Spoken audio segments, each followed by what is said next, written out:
My brother's phone rang at 2 a.m. He'd been dead for 11 days. I picked it up because I didn't think. My hands just moved. And when I heard crying on the other end, like not sobbing, just that quiet kind of crying people do when they've been at it for hours, I didn't hang up. I said, "Hello?" The crying stopped. 11 days before that, I was the one who found him. I'd driven 2 hours to his apartment because he'd stopped returning texts. That's how it ended, with me knocking on a door he couldn't open anymore. I had a spare key. I used it. I don't talk about what I saw. I took his phone because it was on the nightstand, and I didn't want the landlord touching it. That's the only reason. I wasn't thinking about contacts or messages or any of that. I just didn't want a stranger's hands on it. My name is Daniel. I'm 34. I work in IT for a mid-sized logistics company, mostly remote, mostly alone. My brother Marcus was 31. We weren't close the way people picture brothers. We didn't call every week. We went months without talking sometimes, but he was the only person left from before.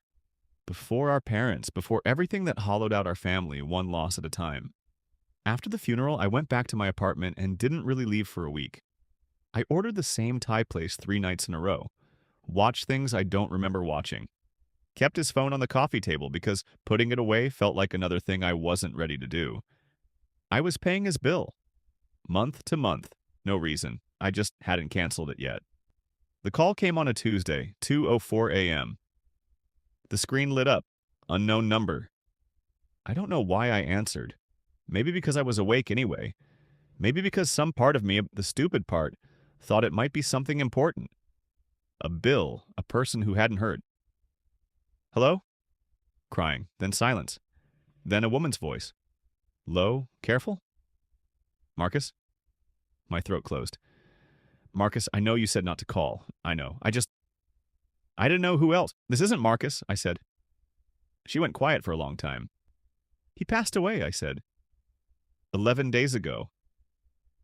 I heard her breathe in once, sharp like she'd touched something hot. Then the call ended. If you've ever answered something you couldn't unhear, hit that like button, because this goes somewhere I didn't see coming either. I sat there with the phone in my hand. I told myself it was nothing. An ex-girlfriend? Someone from a part of his life I didn't know about. Marcus had those whole pockets of existence he kept separate. I'd learned not to ask. I set the phone down and went to bed. At 6 a.m., there was a text from the same number. "I'm sorry about your brother. I didn't know. I'm sorry to bother you. I just don't have anyone else to tell." I stared at it. I typed, "It's okay. I'm sorry too." 30 seconds later, "He talked about you a lot. He was proud of you." I put the phone face down on the mattress and didn't look at it again until noon. Her name was Soo Jin. That's what she said when she called back. And she did call back the next evening, and I answered again. I don't fully understand why. She'd known Marcus for about 8 months.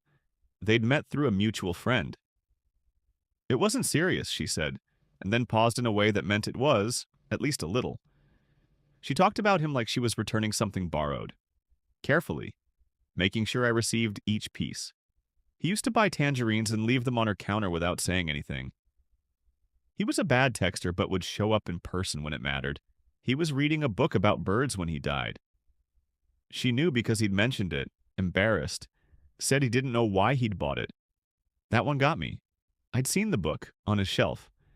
I'd picked it up and put it back down without thinking. We talked for a few weeks like that. Not every day, every few days. She'd ask something about him, what he was like as a kid, whether he'd always been quiet, and I'd answer, and sometimes she'd go still, and I could hear her figuring out how to hold the new information. I told myself it was grief work for both of us.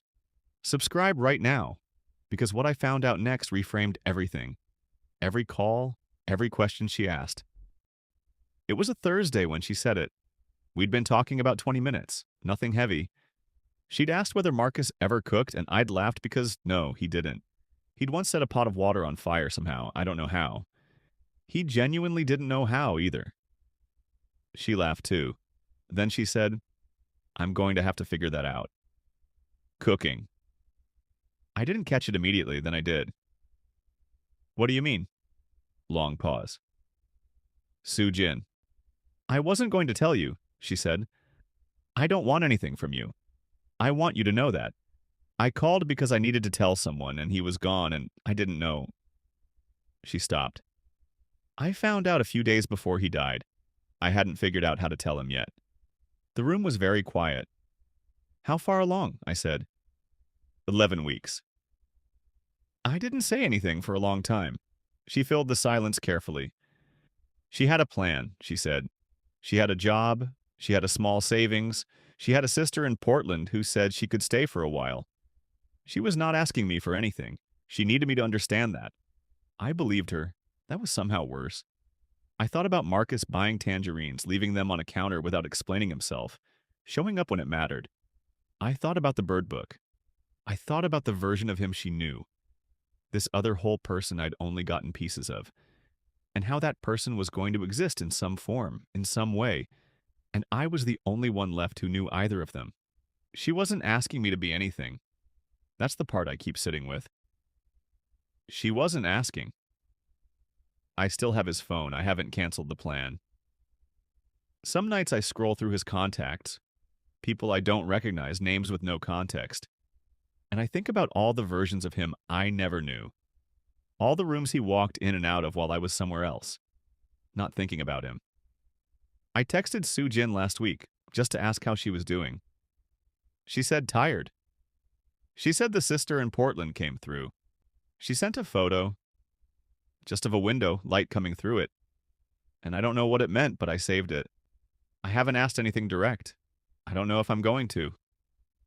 I don't know what the right thing is here. I'm not sure there is one.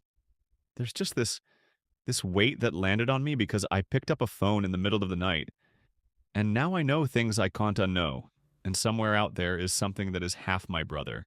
And he never got to know it existed. And I'm the only one who knows both of those facts.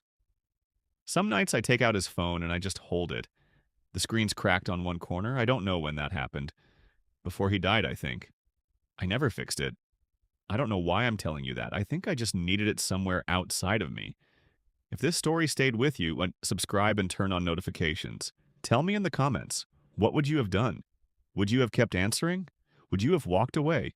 Share this with someone who needs to hear it. I'll see you in the next one.